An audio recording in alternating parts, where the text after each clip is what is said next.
सैया हो कहतानी बटे बरती मोर जवानी, बटे बरती मोर जवानी। सुन सैया हो कहतानी बटे बरती मोर जवानी। सुनाए राजा घर अभी आजा चोली के टूटे सियानी। लहंगावा छोड़ता ते पानी बलमुआ कबे आवतानी। लहंगावा छोड़ता ते पानी,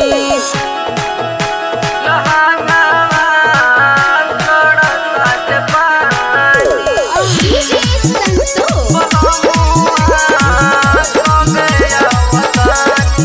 कके गईला तू गवना हो लागल ना लावना हो।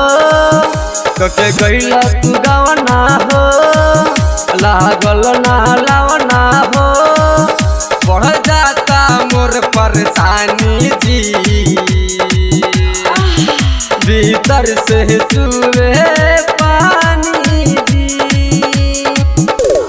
सपने में सैया एक बार आई पलंग पे सूतल बानी बानी। लहंगावा छोड़ता ते पानी बलमुआ कबे आवतानी। लहंगावा छोड़ता ते पानी, लहंगावा छोड़ता ते पानी।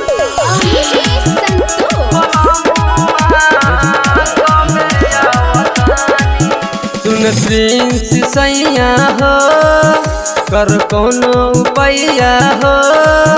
सुन राकेश सैया हो कर कोनो उपाया हो। नहीं आईब तो नहीं चली जाइब हो, बादल पे रहना पाइब हो। तुमन बड़ तू भूलवले असर धरवले नैहर बलम जात बानी बानी। लहंगावा छोड़ता ते पानी बलमुआ कबे आवतानी।